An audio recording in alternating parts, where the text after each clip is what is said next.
L'histoire nous rappelle toujours de ce que nous avons fait et de ce que nos enfants bénéficieront de nos actes aujourd'hui.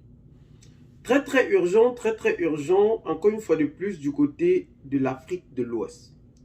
C'est une situation aujourd'hui qui appelle plus d'hommes, plus précisément sur le sol sénégalais. Le président de la République du Sénégal, Bassirou Diomaye Faye, avait déjà pris, ou du moins a pris sa décision face à l'AES et la CEDEAO.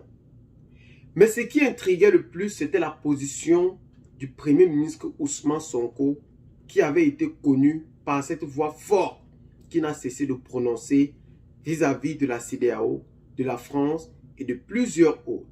N'étonnant personne du côté du Sénégal, ce dernier, Ousmane Sonko, a été nommé à la tête de la primature par son ami et frère Bassirou Diomaye Faye. Mais une fois arrivé à la tête du pouvoir, ce dernier a radicalement changé. Mais les faits étant têtus, tels qu'elles sont, ont appelé le Premier ministre Ousmane Sonko à répondre devant ses actes. Pour cela, je vous appelle tout d'abord à écouter ce petit extrait du Premier ministre Ousmane Sonko avant les élections présidentielles du côté. Et je me permets de féliciter nos frères maliens, de leur dire qu'ils font notre fierté, de les encourager à rester dans ce siège, d'encourager le président Assimi Goïta, parce qu'il n'a pas perdu la face. C'est ceux qui voulaient l'humilier qui aujourd'hui sont obligés d'aller à Bamako manger du fognon. Donc il n'a pas à rougir. Et nous lui disons que nous l'encourageons et qu'il doit continuer à rester très proche de son peuple. Parce qu'en politique, il n'y a que cette réalité. Il faut faire de la politique pour son peuple.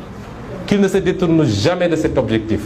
Qu'il ne se laisse jamais embrigader dans des discours politiciens où on va lui dire que c'est toi qui es là, tu es le tout-puissant, qu'il reste collé aux intérêts de son peuple. Ils gagneront cette guerre contre la gangrène djihadiste par la grâce de Dieu et par les efforts des Maliens et par les efforts de tous les Africains. Si ce problème n'est pas réglé jusqu'en 2024, nous avons vu que Macky Sall a rapatrié les quelques éléments sénégalais qui étaient là-bas.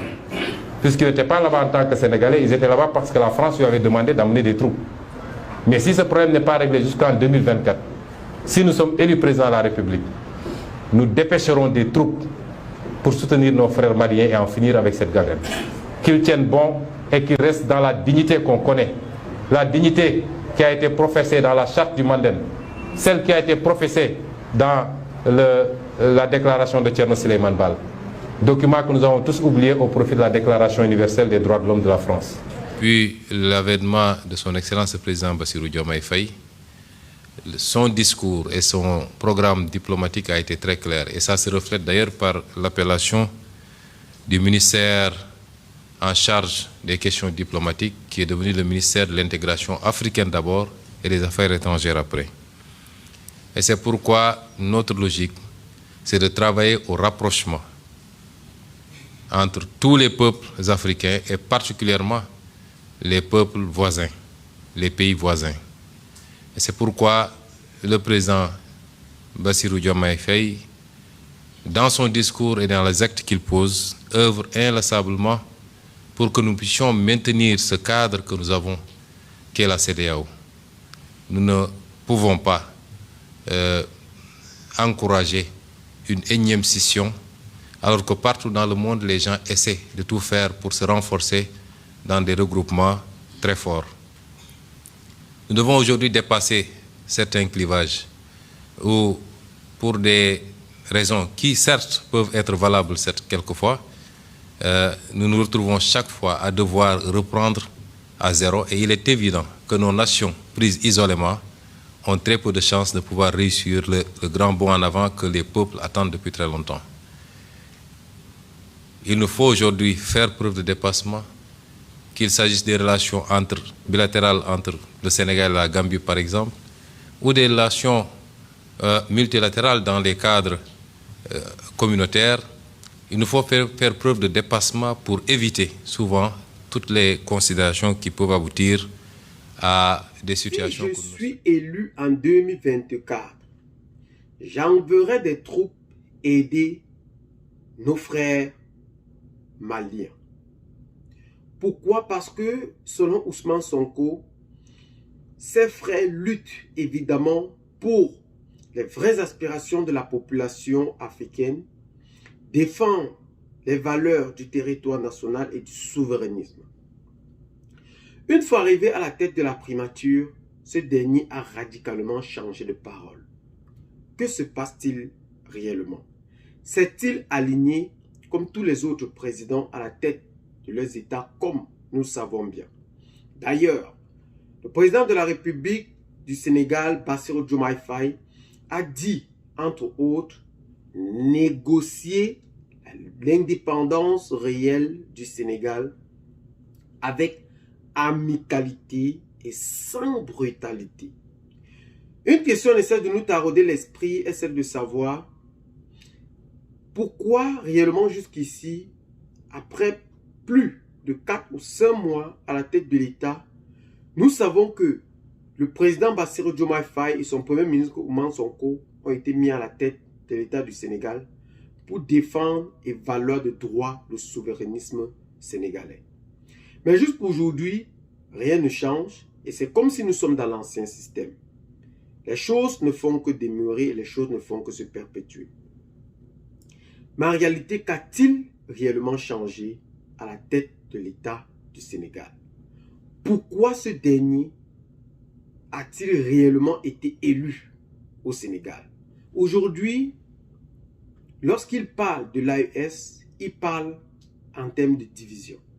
Lorsqu'il parle de l'AES, il voit dans ses paroles des petits rebelles sous-régionaux qu'il faut en quelque sorte les ramener vers la CEDEAO.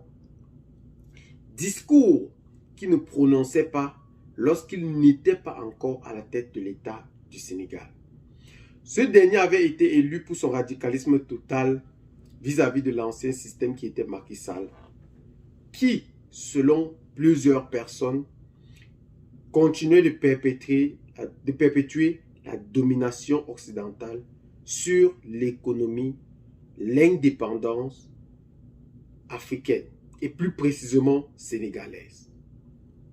Une fois arrivé à la tête de l'État, ce dernier est en train d'emboîter exactement le pas de son prédécesseur.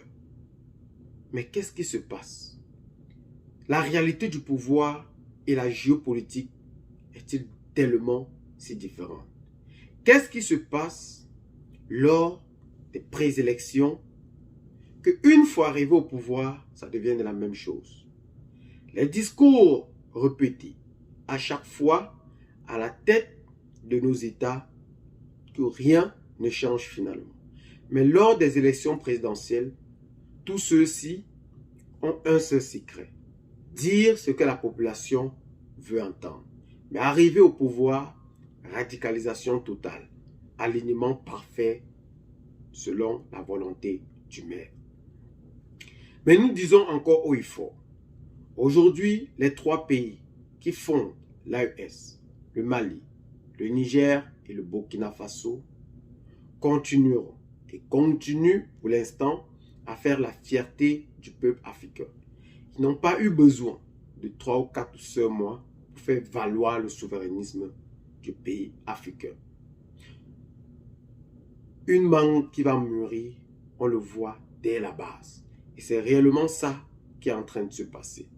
J'appelle donc ces 2 personnalités publiques, ces 2 hommes d'État, à être plus radicaux par rapport à leurs décisions. Moi, je pense personnellement, par rapport à ce sujet, que ces 2 hommes d'État qui ont été nommés fièrement à la tête du Sénégal doivent savoir prendre leurs responsabilités à main. Et ce qu'ils avaient promis à la population lors de leur préélection. Et ils doivent appeler la population à plus de mobilisation et de souverainisme. L'ancien système était ce qui était. Mais aujourd'hui, c'est Bassirou Diomaye Faye et Ousmane Sonko. Les deux doivent plutôt essayer de perpétrer leurs histoires. Car l'histoire nous rappelle toujours ce qu'on avait fait et ce que nos enfants bénéficiera aujourd'hui. C'est ça en réalité ce qui est en train de se passer. Je répète encore, l'histoire nous rappelle toujours de ce que nous avons fait et de ce que nos enfants bénéficieront de nos actes aujourd'hui. C'est ça en réalité que le peuple sénégalais doit comprendre de plus profond. C'est ça en réalité que le peuple africain doit savoir. L'alignement ne compte plus, mais le respect de sa population, le respect de la dignité et le respect de sa parole en vaut de l'or. Et si vous avez bien constaté, la popularité du Premier ministre Ousmane Sonko ne cesse de diminuer d'une manière drastique. Parce que plusieurs personnes estiment que ces derniers, ces deux personnalités, Bassirou Diomaye Faye et Ousmane Sonko, ont complètement trahi la nation sénégalaise. Mais, comme cela se dit, est-ce que réellement ce Ousmane Sonko qui parle de lui-même, il parle en tant que Premier ministre sous les ordres de Bassirou Diomaye Faye? Là, un peu, ce sujet devient un peu compliqué à répondre. Parce que on ne peut agir à l'encontre du président de la République qui t'a mis à la primature. Et c'est réellement ça qui est en train de se passer du côté du Sénégal. Mais, dans les semaines ou les mois à venir, nous en reviendrons dessus pour mieux vous éclairer par rapport à cette situation qui ne cesse de prendre des tournures en tournure du côté de l'Afrique de l'Ouest. Si vous êtes nouveau sur la chaîne, ou c'est ici déjà que nous allons nous séparer, si vous êtes nouveau sur la chaîne, n'hésitez surtout pas de vous abonner, de partager massivement la vidéo avec des amis et surtout laissez vos commentaires pour nous aider à mieux élucider ce sujet du côté de l'Afrique de l'Ouest afin de mieux changer la situation qui est en train de prendre de l'ampleur, qui est en train de dominer la psychologie africaine et qui ne prime pas sur le souverainisme et l'indépendance réelle du continent africain. Ciao, bye bye.